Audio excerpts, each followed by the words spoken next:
Assalamualaikum warahmatullahi wabarakatuh.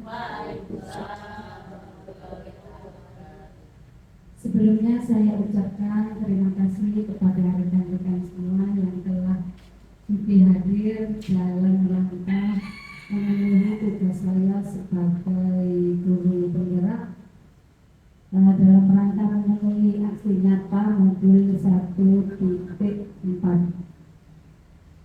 Syukur alhamdulillah kita panjatkan kepada Allah Subhanahu wa taala yang telah memberikan rahmat dan hidayahnya sehingga kita dapat berkumpul di ruang kelas yang mudah-mudahan penuh berkah ini. Salawat serta salam tetap terlimpahkan kepada junjungan kita Nabi Muhammad SAW yang telah membantu kita dari jalan kebaikan menuju jalan kemuliaan Islam. Sebelumnya saya ucapkan terima kasih kepada Bapak Mustafa selaku Kepala Sekolah SDN Kota Cilandak 1 dan rekan-rekan guru. Saya ucapkan terima kasih atas partisipasinya. Saya di sini akan berbagi materi yang saya dapatkan dari pendidikan guru penggerak dalam hal ini, yaitu tentang disiplin positif. Ada beberapa materi yang saya dapat dan saya ingin mengimbaskan kepada teman-teman semua. Sebelum kita mulai ke materi berikutnya, saya ingin memperlihatkan video tentang 5 posisi kontrol. Sangat bahagia Ibu dan Bapak Guru hebat dalam penerapan disiplin positif restitusi. Salah satu program yang dikembangkan adalah 5 posisi kontrol. 5 posisi kontrol dalam restitusi adalah proses perjalanan seorang pendidik agar dapat mengenali dirinya. Pada video kali ini, kita akan membahas tentang 5 posisi kontrol yang dikembangkan oleh Diane Dawson dan contoh penerapannya.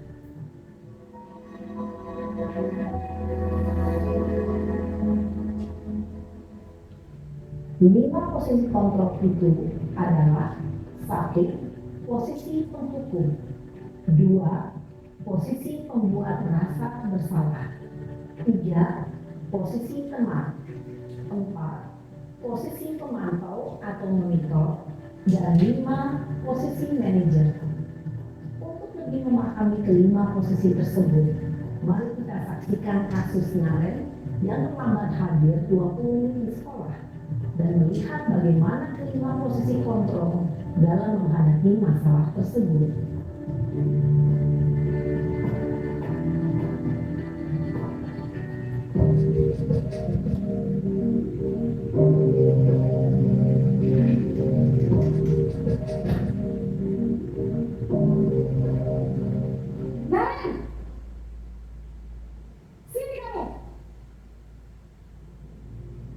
Selamat pagi, Bu. Selalu terlambat. Kamu deh, pasti terlambat. Maaf, Bu. Saya Apa? Apa coba? Alasan kamu apa lagi? Kapan sih kamu tidak terlambat? Malas sekali ya kamu jadi anak. saya Dasar pemalas. Gak kapok-kapok sih kamu. Sudah berapa kali terlambat? Sana, kamu keliling lapangan basket 2 kali. kenapa saya harus ke lapangan basket, Bu? Kenapa? Kamu seorang ibu. Berani-beraninya jawab. Sudah terlambat, masih berani jawab pula. Sekarang, keliling lapangan basket 5 kali sekalian. Biar kapok. Cepat. Pergi sana ke lapangan basket.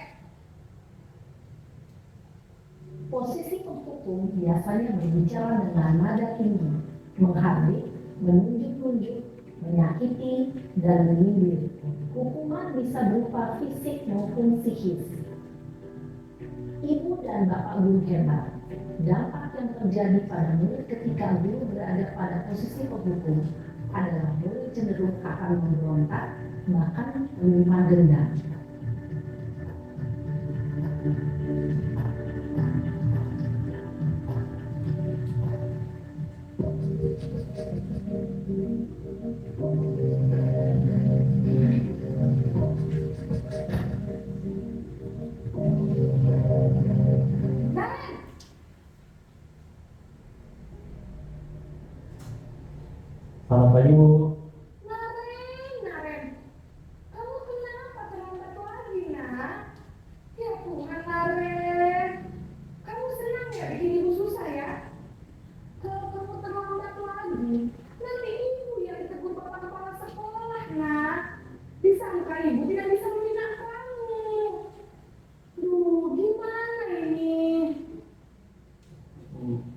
Bu. Lu mesti Naren. Kamu suka ya kalau ibu tegur bapak kepala sekolah? Terus, sekarang ibu harus tulis apa nih ibu absen? Ini kamu sudah sering terlambat loh. Ibu harus apa coba? Maaf Bu, maaf sekali. Ya sudah, lain kali jangan bikin ibu susah lagi anak ya. Ibu tidak akan kuat lagi kalau kamu begini terus. Bisa jantungan kalau ibu tegur bapak kepala sekolah. Sana cepat kelas. Maaf ya Bu, maaf sekali. Posisi pembuat rasa bersalah berbicara dengan nada tenang, cenderung lembut. Namun kata-kata yang diutarakan membuat murid merasa menjadi orang yang gagal, memandang buruk dirinya sendiri, merasa tidak berharga, dan tidak sanggup membahagiakan orang lain. Ketika guru mengambil posisi pembuat rasa bersalah, murid akan menganggap dirinya yang bersalah dan ia akan menyimpan emosi negatif tersebut di dalam dirinya.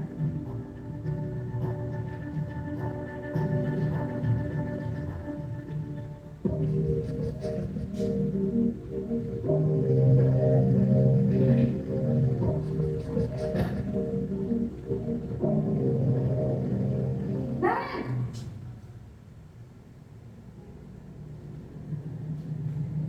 Selamat pagi Bu.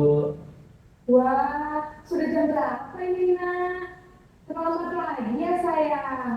Iya Bu, habis ibu saya belum bangunkan saya Bu. Kamu malah menyalahkan ibu kamu. Kamu bukannya anak yang larinya paling kencang. Kok terlambat sih?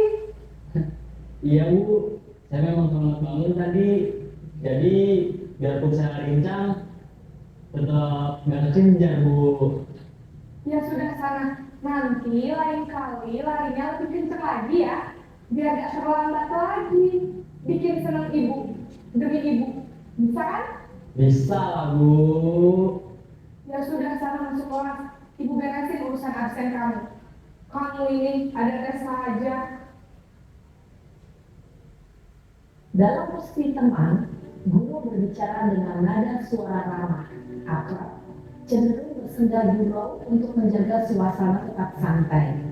Murid akan merasa senang, aman, dan akrab dengan guru. Identitas yang tercipta adalah identitas sukses atau berhasil.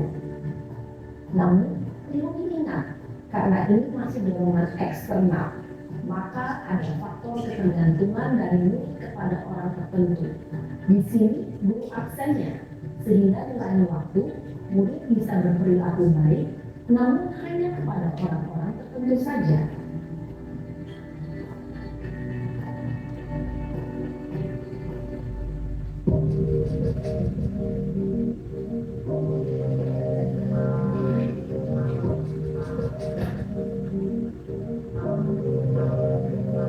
Naren,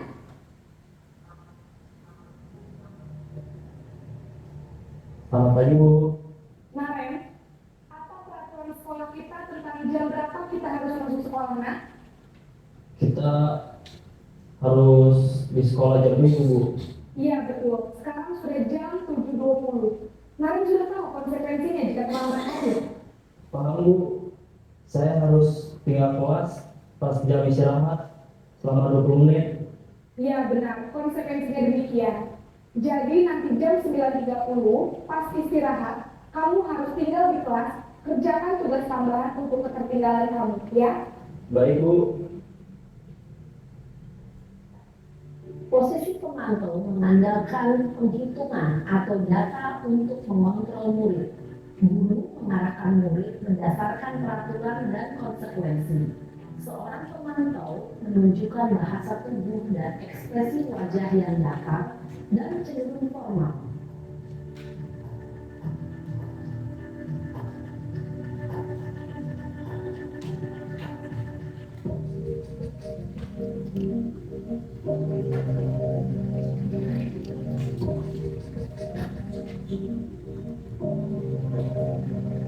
Nah,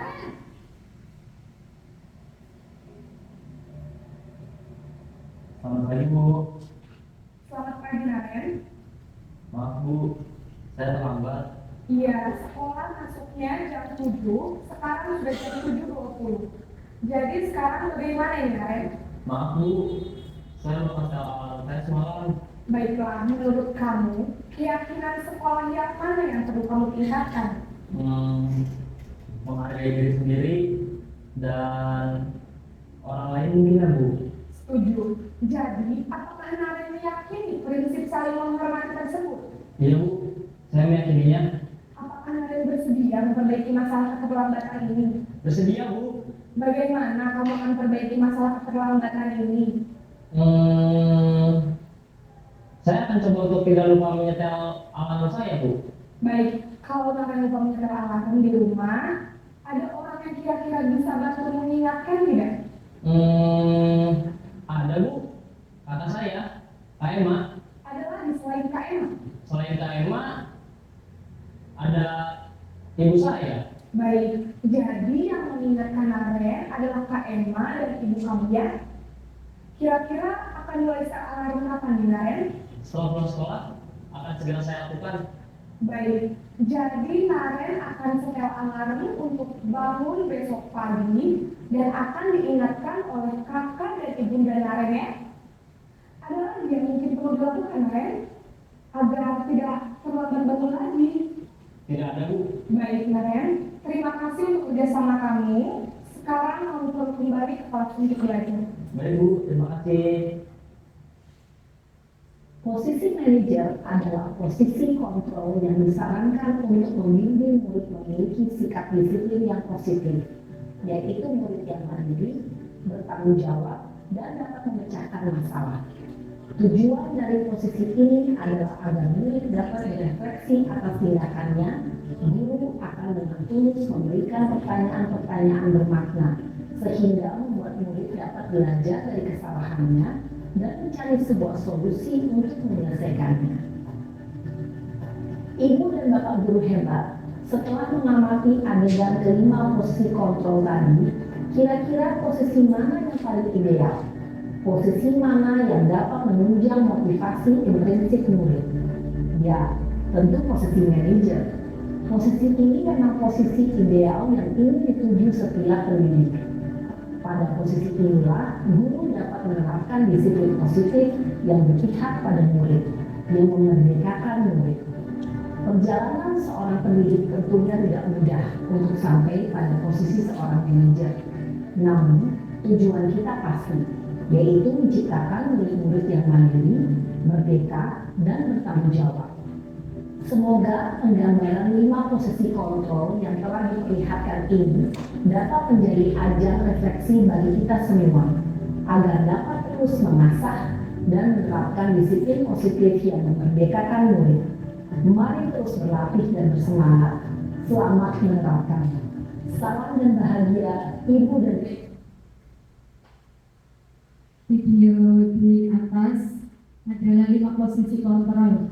Sebelumnya mohon maaf, di sini saya tidak merasa lebih pintar atau bagaimana.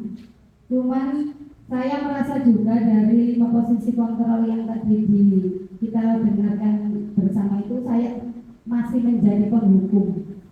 Kalau Bapak Ibu mungkin 5 posisi itu bisa sudah menjadi teman atau manajer, bahkan juga pemantau mungkin. Cuman kalau refleksi untuk saya itu masih ke menghukum dan kadang-kadang memang sebagai teman, tapi kebanyakan untuk ke saya masih ke penghukum. Berikut adalah materi yang akan saya munculkan, masih sama tentang 5 posisi kontrol.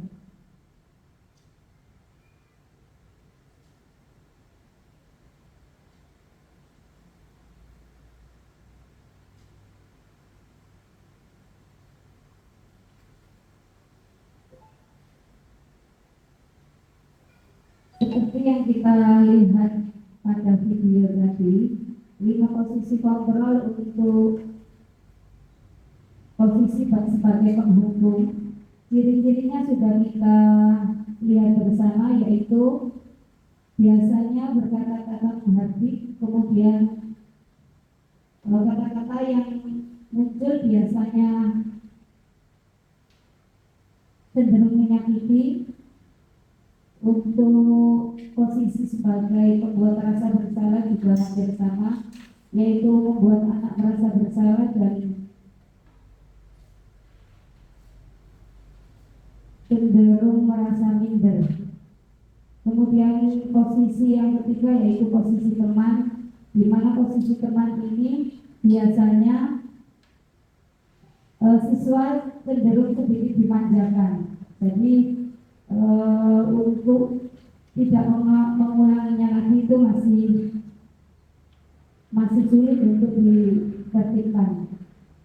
Untuk yang keempat yaitu pemantau. Posisi pemantau di atas posisi teman yaitu menghitung menggunakan data seberapa banyak ketidakdisiplinan siswa tersebut. Yang disarankan dalam teori ini yaitu kita diharapkan sebagai posisi manajer. Selanjutnya ada segitiga restitusi. Segitiga restitusi adalah segitiga yang bertujuan untuk menstabilkan identitas. Guru berkata, berbuat salah itu hal yang manusiawi, tidak ada manusia yang sempurna. Bapak Ibu juga bisa berbuat salah, kita pasti bisa menyelesaikan. Itu contoh kata-kata yang diucapkan saat kita menstabilkan siswa dan mendisiplinkannya. Setelah menstabilkan identitas, ada validasi kebutuhan, di mana validasi kebutuhan bertujuan untuk membantu murid mengenali basic atau kebutuhan dasar yang ingin dipenuhinya. Ketika melakukan kesalahan itu, pada dasarnya setiap tindakan manusia tujuannya adalah memenuhi kebutuhan dasar. Apakah itu penguasaan, kebebasan, kasih sayang dan rasa terima kasih, kemudian kesenangan atau bertahan hidup. Kata-kata yang biasa kita ucapkan di validasi kebutuhan yaitu contohnya, kamu bisa saja kan melakukan hal yang lebih buruk, tapi kamu tidak melakukannya. Kamu pasti punya alasan mengapa melakukannya. Kemudian ada kata-kata, apa yang penting bagi kamu? Selain itu, guru juga bisa mengatakan, kamu boleh tetap berusaha menjaga sikap itu, tapi tambahkan sikap yang lain. Kata-kata seperti itu dianggap sebagai validasi kebutuhan. Segitiga restitusi selanjutnya yaitu menanyakan keyakinan. Anak melihat kesalahannya dihubungkan dengan norma sosial dan nilai-nilai mendasari manusia berinteraksi dengan orang lain. Biasanya pada tahap menanyakan keyakinan, guru bisa berkata, apa nilai yang kita percaya di kelas atau sekolah kita. Kemudian kita juga bisa menanyakan nilai-nilai universal apa yang telah kita sepakati. Ada juga kelas yang ideal itu seperti apa sih? Kamu ingin jadi anak seperti apa? Apa yang kamu rasakan ketika kamu melakukan itu? Kamu menjadi orang yang seperti apa? Nah, kata-kata atau pertanyaan seperti itu di segitiga restitusi yaitu menanyakan keyakinan. Selain 5 posisi kontrol, kemudian segitiga restitusi, ada juga materi tentang kebutuhan dasar manusia. Sebelum melanjutkan ke materi kebutuhan dasar manusia, Saya ingin memutarkan video supaya kita bisa melihat apa itu 5 kebutuhan dasar.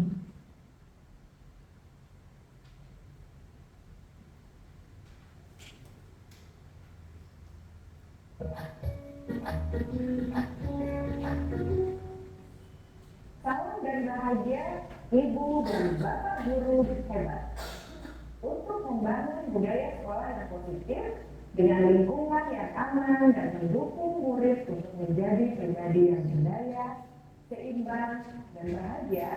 Salah satu upaya yang dapat dilakukan oleh guru adalah memahami kebutuhan dasar yang mendasari perilaku murid.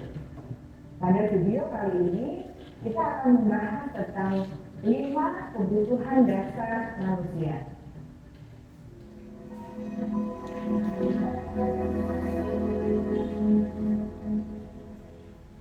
Ki Hajar Dewantara dalam salah satu kutipannya menyatakan, kita ambil contoh perbandingannya dengan hidup tumbuh-tumbuhan. Seorang petani dalam hakikatnya sama kewajibannya dengan seorang pendidik yang menanam padi misalnya.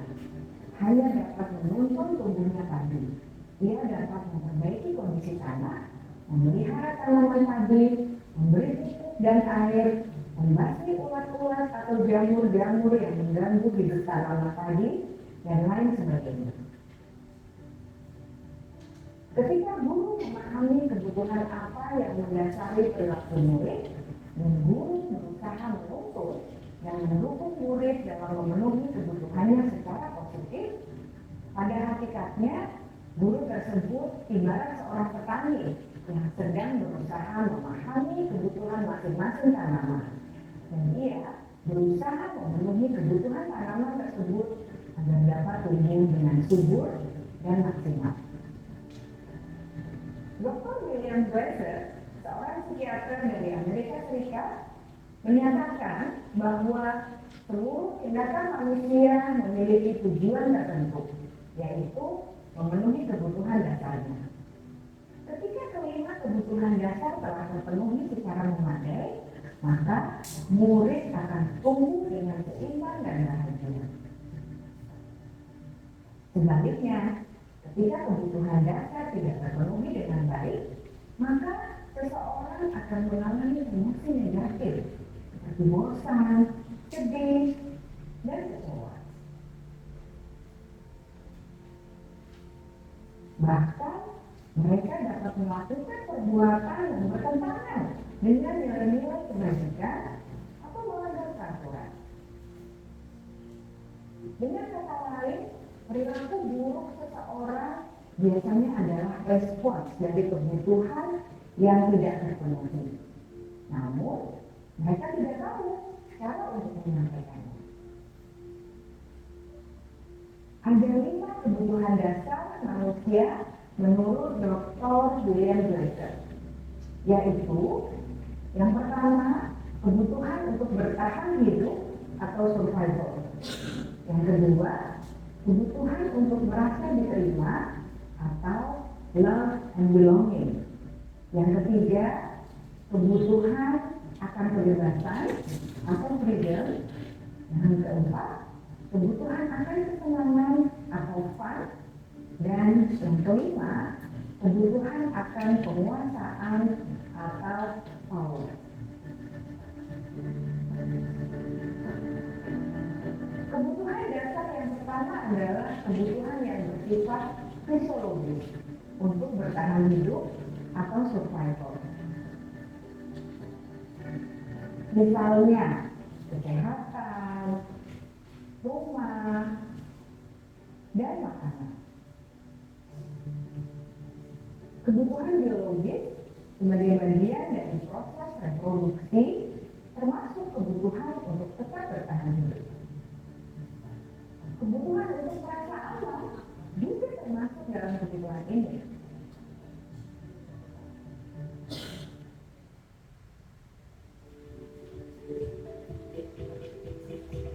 Agar murid dapat belajar dengan baik, kebutuhan mereka akan merasa aman, pangan, sandang, dan papan harus terpenuhi. Bagaimana mungkin mereka dapat belajar dengan baik bila mereka datang ke sekolah dengan perut yang lapar atau bila rumah mereka kebanjiran?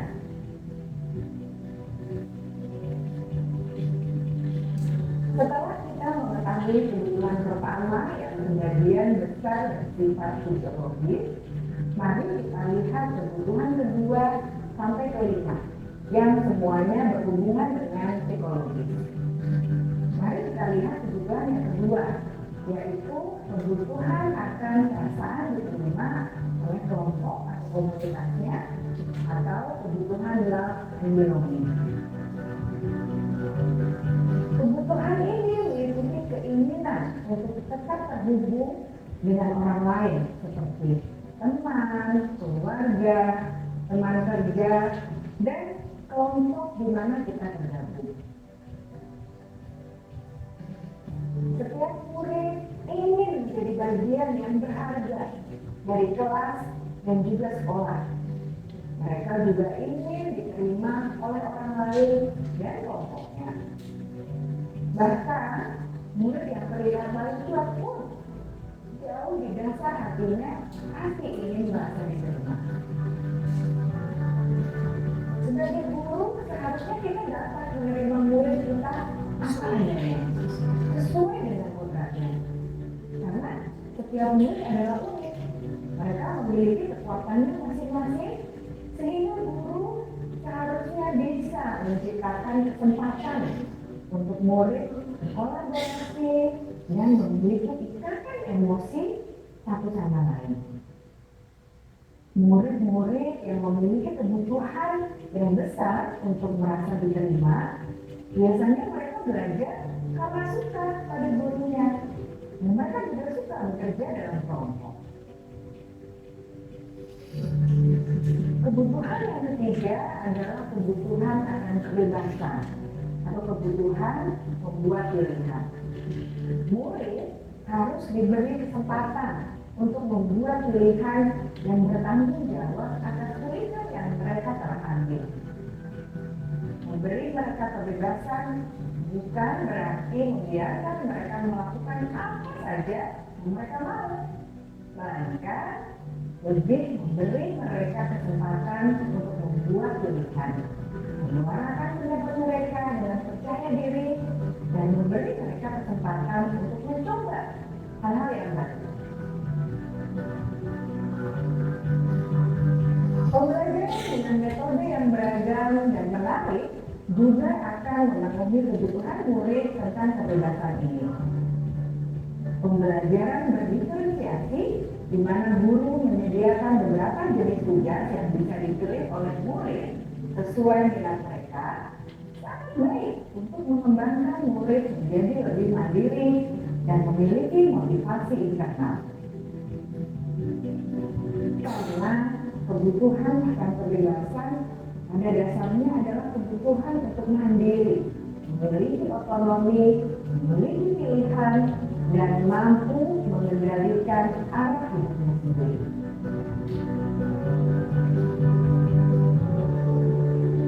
Kebutuhan yang keempat adalah kebutuhan akan kesenangan. Bayangkan Bapak Ibu hidup tanpa rasa senang, betapa menyedihkannya. Glasser menghubungkan kebutuhan akan kesenangan dengan belajar. Jangan misalkan kebutuhan murid untuk merasa senang di kelas. Sebagai guru, jangan ragu-ragu untuk dengan sengaja memasukkan kegiatan yang menyenangkan dalam kelas. Murid-murid dengan kebutuhan dasar kesenangan yang tinggi ingin menikmati apa yang mereka lakukan. Mereka juga konsentrasi tinggi saat mengerjakan hal-hal yang disenangi.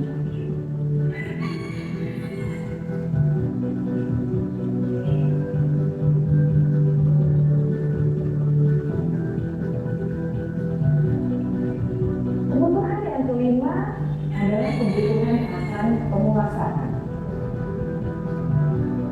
Setiap murid memiliki kebutuhan untuk merasa kompeten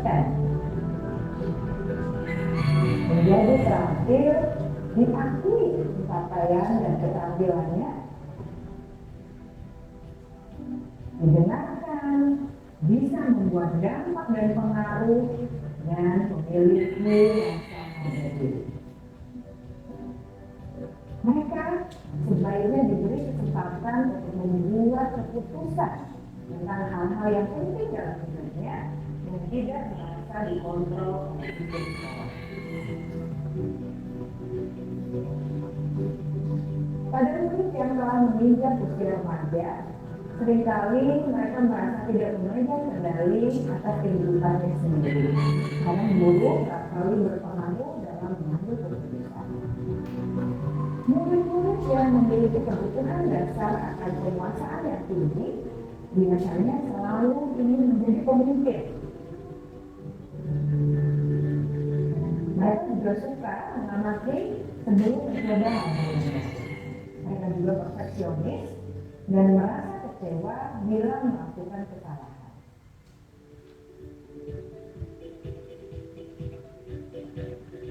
Ibu dan bapak guru sangatlah penting bagi kita untuk mengetahui kebutuhan dasar murid-murid agar kita memahami alasan di balik sikap dan tingkah laku mereka.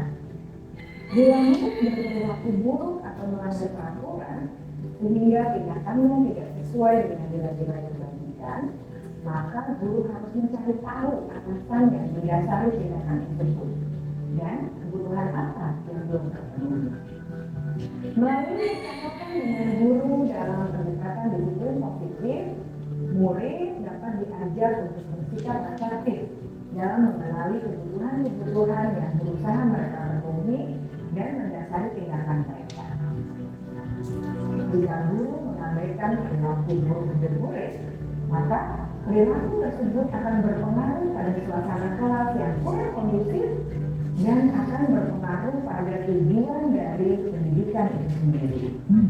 Ibu bapak guru hebat, mari kita menjadi guru yang lebih baik dengan memahami kebutuhan dasar murid-murid kita dan senantiasa memimpin mereka untuk menjadi pribadi yang berdaya, seimbang, dan bahagia. Bapak Ibu, materi yang kita lihat tadi adalah tentang kebutuhan dasar manusia, di mana kebutuhan dasar manusia tersebut yaitu yang pertama kebutuhan untuk bertahan hidup, kemudian kebutuhan kasih sayang dan rasa diterima, kebutuhan penguasaan, kebutuhan kesenangan dan kebebasan. Selanjutnya kita akan membahas tentang keyakinan kelas.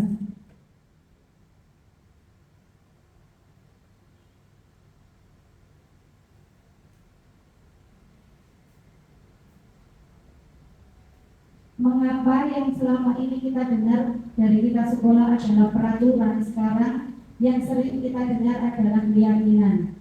Mengapa tidak peraturan saja? Ini perbedaannya ada di penyampaian dan kata-kata. Kalau peraturan yang dulu yang sering kita lakukan itu biasanya menjurus atau lebih ke spesifik. Di sini ada perbedaan antara peraturan kelas dan keyakinan kelas. Kata-kata dalam peraturan kelas biasanya seperti selalu kembalikan buku ke tempatnya, itu termasuk peraturan kelas. Kemudian keyakinan kelasnya masuk ke tanggung jawab. Ada juga dilarang mengganggu orang lain. Keyakinan kelasnya yaitu menghormati orang lain. Kemudian hadir di sekolah 15 menit sebelum pelajaran dimulai, itu termasuk peraturan juga. Keyakinan kelasnya yaitu menghormati orang lain dan berkomitmen. Selanjutnya ada contoh dilarang, peraturan dilarang melakukan kekerasan. Dalam keyakinan kelas masuk dalam keselamatan dan menghormati orang lain. Ada juga dilarang menggunakan narkoba. Dalam keyakinan kelas masuk ke kesehatan. Peraturan selanjutnya ada kata-kata bergantian atau menunggu giliran. Keyakinan kelas dapat masuk dalam kata-kata menghormati orang lain atau bersabar. Kemudian gunakan masker. Dalam keyakinan kelas masuk pada kesehatan dan keselamatan. Selanjutnya jangan berlari di kelas atau koridor. Dalam keyakinan kelas kita bisa memasukkan ke keselamatan dan keamanan. Jadi keyakinan kelas itu lebih umum, untuk peraturannya lebih khusus. Dan kenapa harus keyakinan kelas, kenapa tidak peraturan? Mengapa kita memiliki peraturan? Karena kita harus menggunakan sesuatu atau menempatkan sesuatu pada tempatnya. Contohnya dalam peraturan kita harus menggunakan helm bila mengendarai kendaraan roda 2. Ada juga contoh peraturan mengapa kita memiliki peraturan 3M, yaitu menggunakan masker, mencuci tangan, dan menjaga jarak. Kemudian ada juga contoh peraturan mengapa kita tidak memiliki peraturan harus datang tepat waktu pada saat mengikuti latihan, untuk mendukung motivasi intrinsik atau motivasi dari dalam, kembali ke nilai-nilai keyakinan, lebih mengarahkan seseorang dibandingkan mengikuti serangkaian peraturan. Untuk keyakinan kelas dalam budaya positif masuk dalam motivasi intrinsik atau motivasi dari dalam. Kalau peraturan dianggap motivasinya dari luar atau eksternal. Ada beberapa contoh tentang kesepakatan kelas.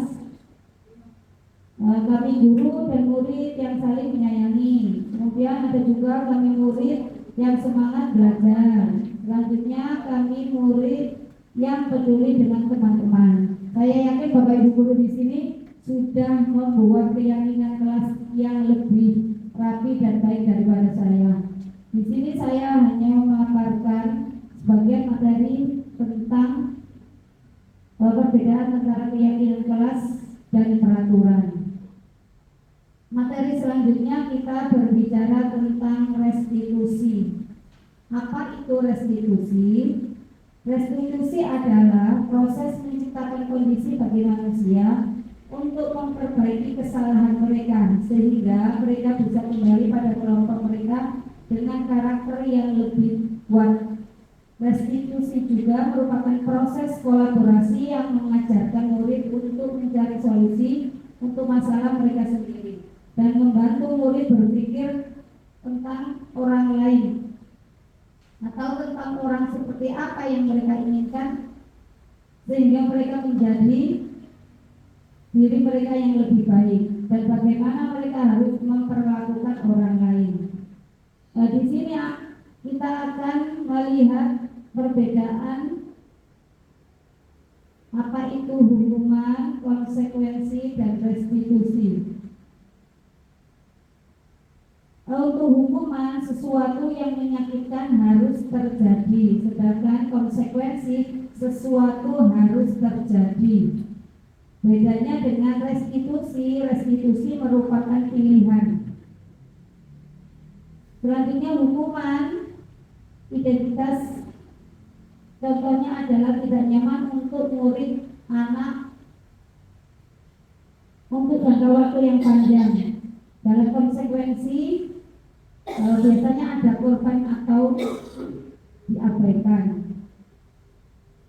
Restitusinya yaitu korban mendapat ganti. Misalkan anak bersalah menghilangkan pensil, yang menjadi korban itu nanti akan mendapat ganti, tidak hanya meminta maaf saja, tetapi dalam restitusi itu ada ganti ruginya atau korbannya mendapat ganti rugi, tidak hanya meminta maaf. Selanjutnya identitas gagal hukum yaitu murid akan tersakiti. Dalam hukuman murid biasanya tersakiti, kemudian dalam konsekuensi murid-murid dibuat tidak nyaman. Kalau di restitusi murid-murid akan mendapatkan penguatan. Selanjutnya ada perilaku pasif agresif meningkat. Itu biasanya dalam hukuman, kemudian dalam konsekuensi penguatan hanya bertahan dalam jangka waktu pendek. Kalau dalam restitusi masalahnya biasanya terpecahkan. Selanjutnya dalam hukuman, sistem tidak akan berjalan bila murid tidak takut. Kalau dihukum anaknya sudah melakukan kesalahan biasanya kebal. Kalau dalam konsekuensi, memperlakukan monitoring dan supervisi harus terus-menerus dari guru. Dalam restitusi, murid belajar bertanggung jawab untuk perilakunya. Contoh hukuman berikutnya yaitu berlaku hanya pada sebuah institusi, tidak berlanjut pada kehidupan nyata. Konsekuensinya membentuk penerapan mengikuti peraturan dalam masyarakat. Kalau restitusi fokus pada pemecahan masalah dalam jangka waktu panjang. Selanjutnya perbedaan hukuman peraturannya adalah biasanya kata-katanya kamu harus seperti itu. Kalau di konsekuensi apa peraturannya, kata-kata yang biasa diucapkan, kemudian mampukah kamu melakukannya, terima kasih, seperti itu, minta maaf, seperti itu. Kalau dalam restitusi apa kamu yakin dengan hal itu, apa yang bisa kamu lakukan untuk memperbaiki masalah tersebut. Yang terakhir, dalam hukuman murid akan membenci peraturan. Konsekuensi, murid atau anak menghormati peraturan. Kalau restitusi, murid akan menghormati dirinya dan orang lain. Restitusi ini pengaruhnya banyak muncul dari diri sendiri, bukan dari eksternal atau peraturan. Tapi kalau anak kelas SD nggak diajarkan untuk menghormati orang lain dengan mendisiplinkan diri, dengan menghormati peraturan, kayaknya susah. Ya awal-awalnya memang harus begitu. Biasanya dari namanya tetap hukuman, kadang-kadang kita melakukannya secara restitusi, tapi anak-anak sadarnya itu hukuman. Ciri-ciri restitusi bukan untuk menebus kesalahan, namun untuk belajar dari kesalahan. Kemudian memperbaiki hubungan dan bisa ditawarkan, bukan pemaksaan. Restitusi juga menuntut untuk melihat ke dalam diri atau refleksi. Restitusi mencari kebutuhan dasar yang mendasari tindakan. Restitusi adalah cara yang paling baik. Restitusi fokus pada karakter, bukan tindakan. Restitusi fokus pada solusi. Selanjutnya, restitusi mengembalikan murid yang berbuat salah pada kelompoknya sehingga dia bisa tetap pede atau bisa tetap bergaul dengan kelompoknya tanpa rasa minder, rasa bersalah dan lain sebagainya. Namun konsekuensi yang sudah dilakukan atau kesalahan yang sudah dilakukan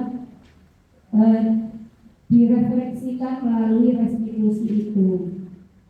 Ada beberapa kasus yang bisa kita telaah apakah itu termasuk konsekuensi, hukuman, atau restitusi. Ada beberapa tindakan guru, contohnya mencatat 100 kali di dalam buku kalimat saya tidak akan terlambat lagi. Saya tidak akan terlambat lagi itu dulu pernah saya rasakan. Ternyata itu termasuk hukuman. Meskipun seperti itu, kadang-kadang saya juga tetap melakukannya. Kemudian lari mengelilingi lapangan basket 2 kali karena terlambat hadir di sekolah. Jika ini bukan termasuk pelajaran olahraga, maka itu dianggap sebagai hukuman.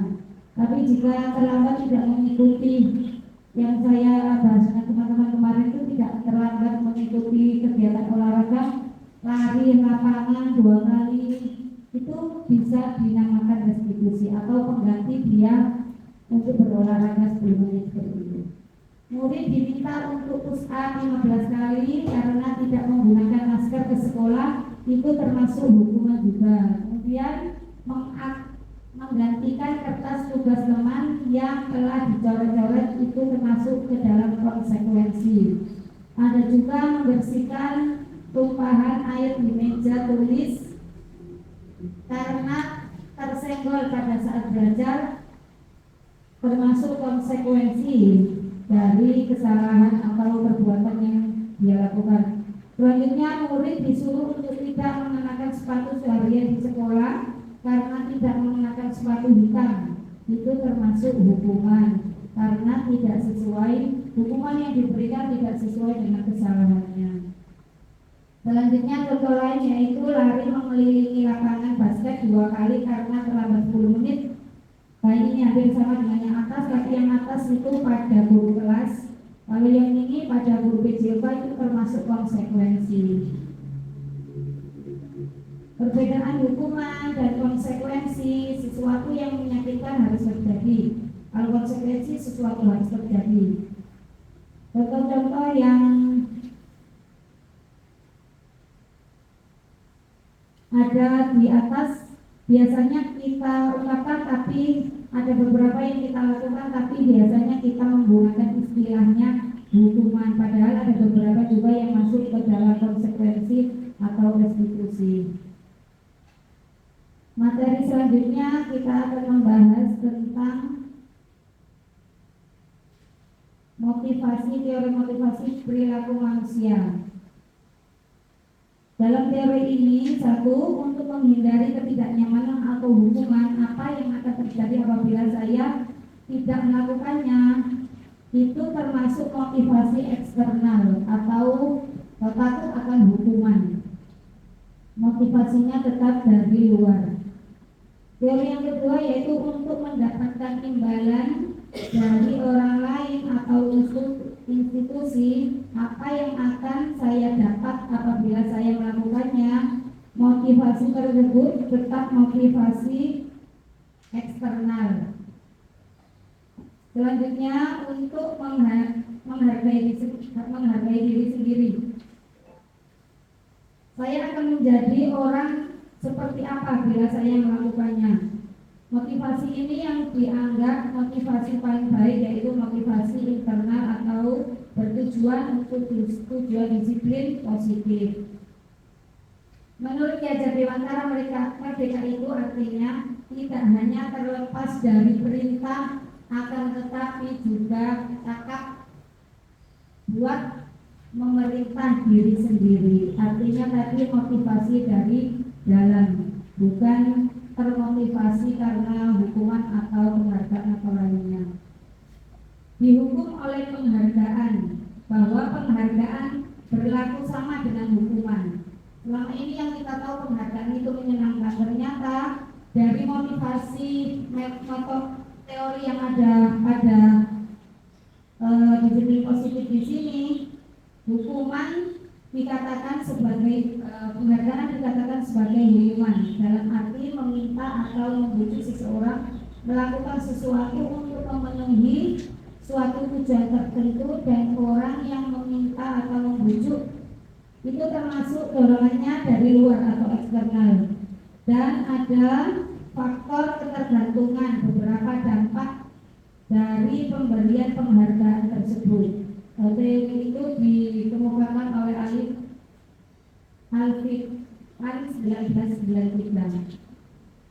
Faktor pengaruh jangka panjang dan jangka panjang dan jangka pendek, kemudian penghargaan menghukum, penghargaan juga ada yang dirasa mengurangi ketepatan, penghargaan juga ada yang dianggap penghargaan tidak efektif, ada juga penghargaan merusak hubungan. Dihukum oleh penghargaan. Selanjutnya, penghargaan menurunkan kualitas. Penghargaan dianggap menurunkan kualitas. Ada juga penghargaan mematikan kreativitas. Mungkin ini dalam kondisi-kondisi tertentu jika kita memberi penghargaan pada siswa di depan anak-anak atau tidak sesuai dengan kemampuannya atau tidak dalam kompetisi tertentu seperti perlombaan itu kan, kita tetap memberikan penghargaan. Nah, dalam hal ini penghargaan yang seperti kita lakukan di dalam kelas.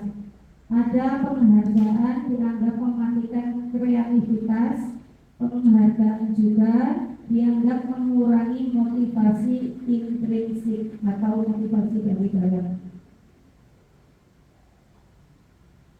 Bentuk program kebajikan atau apresiasi dalam memberikan apresiasi atau pengakuan perlu diingat beberapa hal, yaitu memberi pengakuan secara khusus, kemudian memberi pengakuan secara pribadi, memberi pengakuan kepada semua murid bergantian. Maksudnya adil ini, walaupun yang nggak bisa tetap diuji, alhamdulillah kamu tetap masuk. Kemudian ada juga pengakuan secara konsisten dan fokus pada proses. Contoh pengakuan atau apresiasi kebajikan. 1. Pembukaan. Biasanya kata-katanya kemarin saya perhatikan, nah nilai kebajikannya ada di rasa empatimu besar sekali. Kemudian situasinya pada saat menolong murid baru di kelas kita. Itu contoh pengakuan apresiasi atau dalam bentuk kebajikan. Kemarin saya melihat rasa empatimu besar sekali pada teman saat kamu menolong murid baru di kelas kita. Ada juga contoh lain, yaitu saya menghargai kepedulianmu pada saat kamu membantu temanmu di tugas kelompok. Pembukaannya bisa saya menghargai, kemudian nilai kebajikannya kepedulianmu, kata-kata bijak atau kebajikannya dimunculkan seperti rasa empatimu besar sekali, kepedulianmu itu termasuk nilai kebajikan. Jadi dalam pengakuan apresiasi dimunculkan pembuka, nilai kebajikan dan keterangan atau situasinya dimunculkan juga kata-katanya. Yang terakhir yaitu ada terima kasih untuk rasa tanggung jawabmu pada saat kamu memungut kertas-kertas yang berserakan di lantai. Nilai kebajikannya dia dirasa tanggung jawabmu. Pembukaannya terima kasih. Kemudian tugas, perbedaan hukuman dan konsekuensi. Tadi sudah kita bahas yang termasuk konsekuensi dan hukuman. Nah, Bapak Ibu, kita bisa sharing tentang disiplin. Apa itu disiplin? Yang telah kita bahas tadi, yaitu termasuk semuanya adalah disiplin positif. Lalu apa sebenarnya disiplin itu? Disiplin berasal dari bahasa Latin atau disiplina. Artinya belajar. Makna asal dari kata ini berkonotasi dengan disiplin diri. Murid-murid disiplin diri membuat orang menggali potensinya menuju sebuah tujuan apa yang dia hargai. Namun dalam budaya kita, makna kata disiplin telah berubah menjadi sesuatu yang dilakukan seseorang pada orang lain untuk mendapatkan kepatuhan atau kasarannya perintah, memenuhi perintah. Kecenderungan umum adalah menghubungkan kata disiplin dengan ketidaknyamanan, bukan dengan kata yang kita hargai atau pencapaian sesuatu tujuan mulia. Jadi disiplin sebenarnya nilai-nilai kebajikan itu tadi dimunculkan kata-katanya. Nah, nilai-nilai kebajikan universal, nilai kebajikan adalah sifat-sifat positif yang menerapkan tujuan mulia yang ingin dicapai setiap individu. Nilai-nilai tersebut bersifat universal dan lintas bahasa, suku bangsa, agama maupun latar belakang. Setiap perilaku atau perbuatan memiliki suatu tujuan. Teori dari Dr. William kemudian dengan mengaitkan nilai-nilai kebajikan yang diyakini seseorang, maka motivasi intrinsiknya akan terbangun sehingga menggerakkan motivasi dari dalam untuk dapat mencapai tujuan mulia yang diinginkan. Kemudian nilai-nilai kebajikan yang ingin dicapai oleh setiap anak Indonesia. Kata kita kenal dengan profil pelajar Pancasila, di mana profil pelajar Pancasila tersebut beriman bertakwa, sayang Bapak Ibu guru sudah tahu semua, mandiri, bernalar kritis, berkebinekaan global, gotong royong, dan kreatif.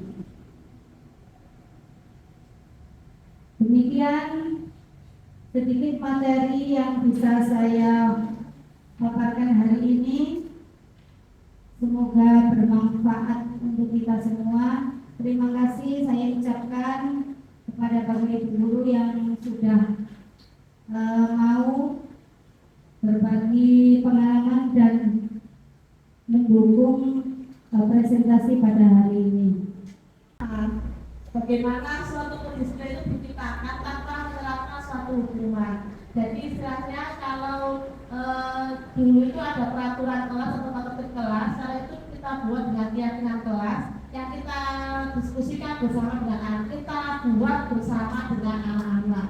Jadi no hukuman. Yang ada adalah konsekuensi. Jadi saat ada pelanggaran maka anak itu sadar bahwa konsekuensinya akan diambilnya adalah seperti ini. Betul. Seperti itu. Terima kasih. Saya kembalikan ke Bu Lilia. Selanjutnya barangkali ada Bu Yuyun yang kemarin mendapat pelatihan juga tentang sekolah ramah anak atau keyakinan kelas. Untuk membuat keyakinan kelas saya itu yang kemarin pertama belajar dari katanya Bu Yuyun. Sebelum saya mendapatkan pencerahan apa itu perbedaan keyakinan kelas kenapa kok nggak peraturan itu dari kata Bu Yuyun. Barangkali Bapak Ibu yang lain bisa berbagi tentang keyakinan kelas yang bagaimana yang seharusnya kita buat untuk anak didik kita. Silakan Bu Ima.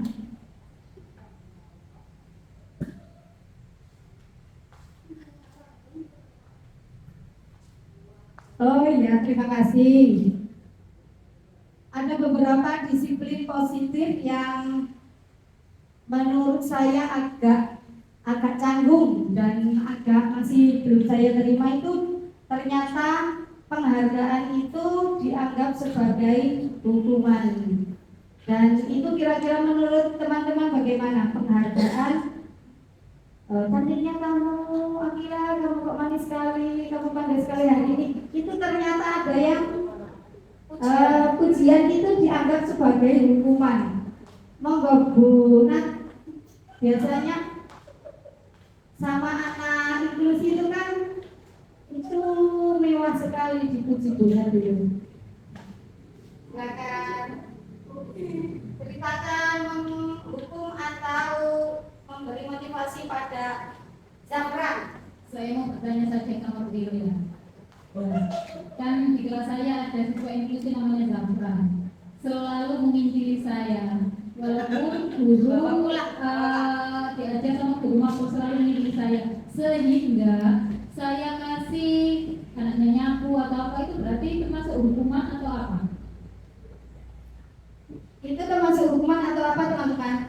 Sepertinya itu adalah kesibukan. Sebenarnya kalau minta kesibukan supaya mereka tidak mengganggu kita, bisa dikatakan seperti itu. Sebenarnya itu bukan termasuk hukuman dan menurut saya bukan termasuk hukuman dan juga bukan termasuk penghargaan. Karena di situ belum terselip materi-materi yang akan kita sampaikan kepada anak tersebut. Tapi bisa dikatakan sebagai kebiasaan-kebiasaan baik juga bisa. Walaupun jika kita tidak menyadarkan teman yang lainnya, teman-teman yang lain juga akan mengira, oh enak ya Zafran seperti itu. Tapi jika teman-temannya tahu siswa itu berkebutuhan khusus dan kendalanya seperti ini, mungkin tidak apa-apa. Begitu, terima kasih teman-teman atas sharingnya, semoga bermanfaat. Terima kasih untuk hari ini, luar biasa. Assalamualaikum warahmatullahi wabarakatuh. Waalaikumsalam.